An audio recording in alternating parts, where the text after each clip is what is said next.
ఒక చిన్న భారతీయ గ్రామంలో రాము అనే బీదవాడు కానీ తెలివైన రైతు కట్టాల్సిన అప్పును తీర్చలేక అవస్థపడుతున్నాడు.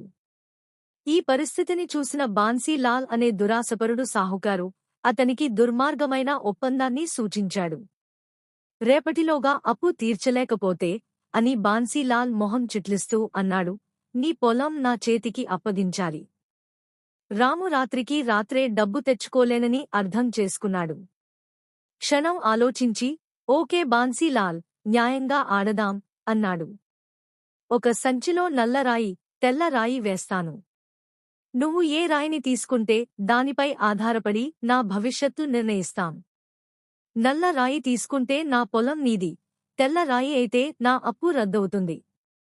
తన చతురతపై గర్వంగా ఉన్న బాన్సీలాల్ ఖచ్చితంగా గెలుస్తాననే ధీమాతో క్షుద్రతనాన్ని ప్రదర్శిస్తూ సంచిలో 2 నల్ల రాళ్లను వేయించాడు. కాని రాము అవి గమనించాడు. అతను ధైర్యంగా ముందుకు వచ్చి సంచిలో నుంచి ఒక రాయిని తీసుకున్నాడు.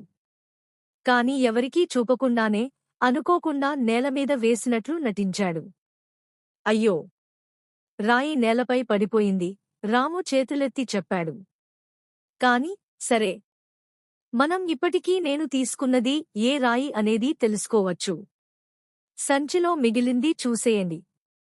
బాన్సీలాల్ నిశ్శబ్దంగా నిలిచిపోయాడు.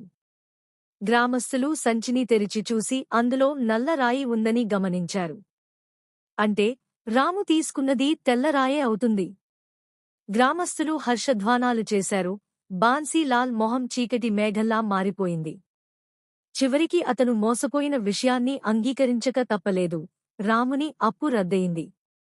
నీతి, తెలివి, సమయస్ఫూర్తి ఎవరైనా మోసగాళ్లను కూడా ఓడించగలవు.